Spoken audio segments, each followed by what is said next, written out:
The emergence of artificial intelligence presents a defining challenge for us in higher education. It's forcing us to rethink everything, our pedagogy, our assessments, and the very nature of learning. AI is not a passing trend. It's a transformative force that's here to stay, profoundly reshaping the academic landscape. For us as educators, this moment is a unique opportunity. It's a chance to move beyond simply reacting to technological change and to instead lead with a strategic and ethical vision. It's a moment that calls for us to be the primary architects of AI's implementation in our institution. We must ensure that it serves to elevate and not undermine our values. By consciously evolving our pedagogy, we can deepen the distinctiveness of our teaching, emphasizing human formation, spiritual discernment, and intellectual virtue in a way that technology alone can never replicate. Today, I want to outline a 5-part approach for how we can accomplish this task. The first 3 points focus on what's directly in our hands as faculty.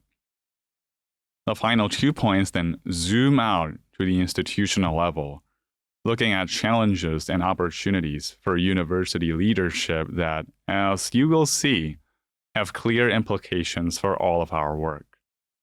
One of the chief dangers we face with AI is a phenomenon called cognitive offloading. This is the habit of delegating essential reasoning tasks to a machine, which leads to a reduction in mental effort and a tendency to accept answers without question. If we are not careful, we risk teaching our students to be mere calculators in a world where the calculations are already done for them. Our primary response, then, must be to recenter our teaching on the irreplaceable human acts of faith, reason, and personal reflection. This means putting our theological anthropology into practice. AI's rise forces us to re-examine what it means to be human, and we can lead this discussion by designing courses and assignments that demand that personal human engagement. This call to recenter our teaching also means we must cultivate what philosopher Barry Lam calls artisanal thinking. As AI increasingly masters lower order skills like information recall, our role is to equip our students with higher order skills that remain profoundly human: a deep capacity for critical thinking, creativity, and complex problem solving. Artisanal thinking means fostering an appreciation for the slow deliberation of our work, the patient wrestling with complex questions, the careful exegesis of a text, and the painstaking construction of an argument. In this process, writing remains essential, because writing is a privileged and irreplaceable form of thinking. But fostering this kind of artisanal thinking requires more than just the right assignments. It requires the right kind of student and the right kind of academic culture. This brings us to the moral and relational dimensions of our anthropology. We're up against a couple of challenging modern attitudes. One is the consumer mindset, which treats education as a transaction to get a credential with minimal effort. Another is the view of AI cheating as a victimless crime. Our response must be to reaffirm the deeper purpose of this education. We have to reiterate that education is not about earning a credential. It's about personal formation, intellectual virtue, and a deeper encounter with divine truth. We must frame academic integrity not just as a rule, but as a moral and theological imperative, drawing on virtues like honesty, humility, and diligence. An effective countermeasure to these modern attitudes is relational mentorship. Close Face-to-face interaction builds trust and makes an AI-driven detachment from learning less likely. This brings me to the second point. The problem is not that technology makes students lazy. It's that we often keep asking the wrong questions. I'm reminded of what Professor Nick Jennings argued. If using ChatGPT gives our students an unfair advantage, perhaps that's more of a reflection on the exam we have set. The solution, therefore, is not to ban AI, but to raise the bar. We must shift our focus from preventing cheating to building portfolios of actual skills. The goal is to move from assessing the final deliverable, which AI can easily generate, to assessing the learning process itself. So what does this look like in practice? Let me offer a few concrete ideas. First, we can prioritize oral examinations. This format allows us to probe for genuine comprehension in real time, bypassing AI's text generation capabilities. Second, we can bring back in-class handwritten assessments. This simple method ensures originality and compels students to rely on their own unassisted reasoning. Third, we can implement a system of regular, small group tutorials. In these focused sessions, a professor can guide a discussion with 3 or 4 students, assessing deep understanding in a way that is highly resistant to AI shortcuts. Fourth, we can reinvigorate the medieval disputatio tradition and Socratic seminars. These formats demand immediate, reasoned responses.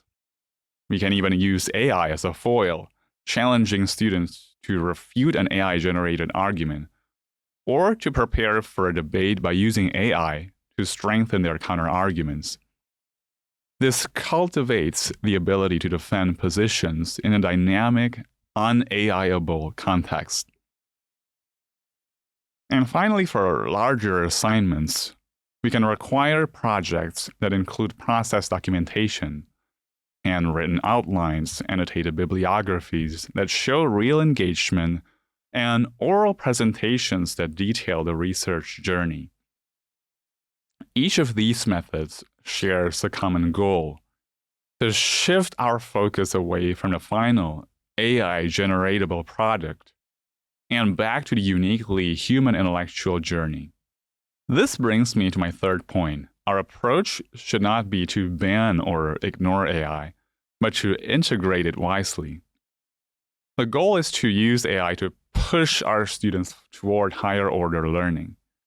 Tomorrow's church and world need people who can leverage AI to tackle complex problems, not people who can manually do what machines do better. This means teaching our students how to use AI as a research accelerator, for instance, to summarize a vast body of literature, but always with a critical lens, treating the AI as a starting point, never as a final authority. In fact, even AI's biggest flaw, its tendency to hallucinate, is a pedagogical opportunity. This is where we can implement specific, effective strategies. We can assign fact-checking tasks where students must verify an AI-generated claim against reliable sources. We can ask them to analyze an AI's response on a sensitive topic to identify its biases.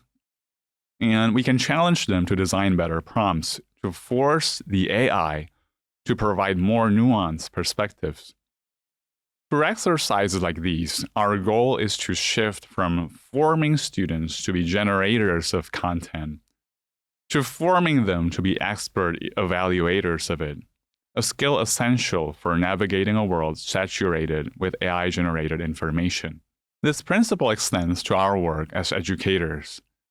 AI can act as a helpful partner in the classroom, assisting with initial drafts of lesson plans, simulating historical debates, or helping to organize students into collaborative groups for projects. In all these ways, we model for our students how to use this tool with purpose and critical awareness. Now for my fourth point, let's step out of the classroom for a moment.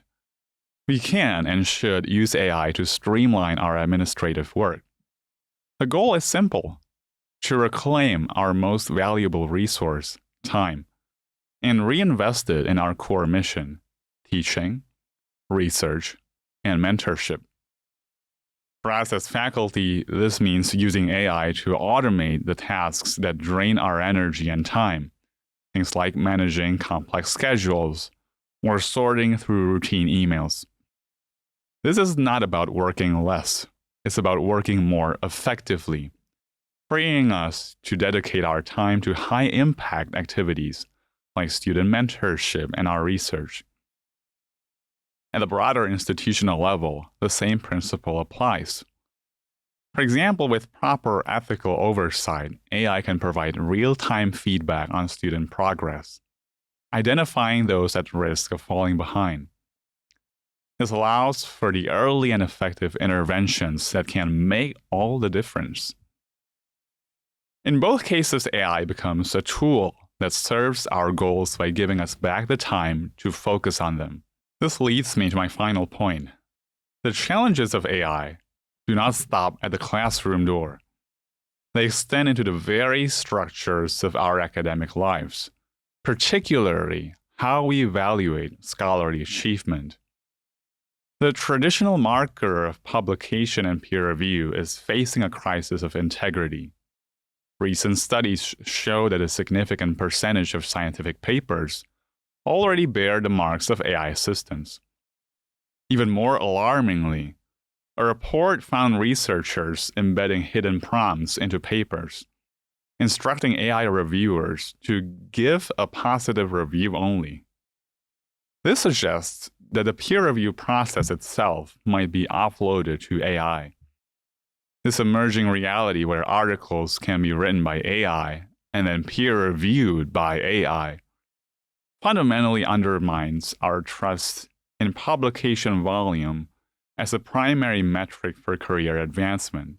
For us as an academic community, this crisis is an opportunity. It invites us to ask a provocative but necessary question: what do we truly value? It's an opportunity to place a greater institutional value on what AI cannot do. This could mean giving more weight in promotion decisions to demonstrable excellence in teaching. It might mean finding new ways to recognize and reward pedagogical innovation, the very kinds of un-AI-able assessments we have discussed. It might mean truly valuing the profound impact professors have on their students. And when it comes to research, this might mean a cultural shift toward valuing quality over quantity, perhaps celebrating one substantive article in a 5-year period, more than 5 mediocre ones in a single year. By consciously rebalancing our criteria for promotion, we not only safeguard our academic integrity, but also reinforce our mission in an age of artificial intelligence. As we wrap up, I want to leave you with a brief summary of the arguments we explored, a short list of concrete, actionable steps we can take, and a final reflection on our path forward. Let's recap the takeaways from our discussion. First, the rise of AI calls us to recenter our teaching on what is irreplaceable, developing the human intellect through artisanal thinking, and fostering a culture of relational mentorship and integrity. Second, our focus in assessment must shift from creating AI-proof policies to designing un-AI-able assignments that evaluate the learning process, not just the final product. The solution is not to ban AI, but to raise the bar. Third, that our role as educators is evolving from being content providers to being expert curators and guides, teaching students how to become critical evaluators of information. Fourth, we should use AI strategically to automate administrative tasks, not to work less, but to work more effectively, reclaiming our time to reinvest it in the human-centric work of teaching, research, and mentorship. And finally, the current crisis in academic publishing presents a unique opportunity to rebalance our institutional values, consciously rewarding excellence in teaching and mentorship alongside traditional research. So where do we begin? Here are 5 actionable steps we can take to put these ideas into practice. First, we can redesign one assessment this semester. Instead of a traditional research paper, we could try a multi-stage project that requires an annotated bibliography and a brief oral presentation. Or we might replace a standard final exam with one-on-one oral examinations, shifting the focus to the student's intellectual journey. Second, we could conduct a critical AI exercise. In our next course, we can give students an AI-generated summary of a text we have studied. Their task is to critique it, identify its biases or factual errors, and correct it using the source. This turns a threat into a lesson on source criticism. Third, let's reframe our academic integrity policies. On our next syllabi, we can move beyond a simple list of prohibitions and instead frame intellectual honesty as a virtue essential for a student's development, explaining that the true cost of cheating is bypassing their growth. Then building on that principle, it's crucial we be explicit about how AI can be used ethically in our courses, specifying at what stage of learning it is permitted, which activities it can assist with, and how its use must be acknowledged. Fourth, we might start a departmental conversation. We could bring this topic to our next department meeting and propose a short discussion focused on a question like, how can our department more effectively recognize and reward excellence in teaching and mentorship? And finally, it's worth experimenting with AI as our assistant. For 1 week, we could try using AI to handle our routine administrative tasks. We might ask it to help us draft a meeting agenda, sort our email, or brainstorm discussion questions, and then see how much time we can reclaim for our students and research. So to conclude, the path forward is not one of blind adoption, nor is it one of fearful rejection.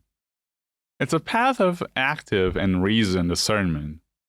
The approach I've outlined today, from upholding the human intellect and our pedagogy, to redesigning our assessments, to rethinking our institutional values, is a call to action. It's a call to embrace our most essential human callings with renewed vigor. The solution, as some have noted, is not to ban AI, but to teach our students how to coexist with it actively and consciously.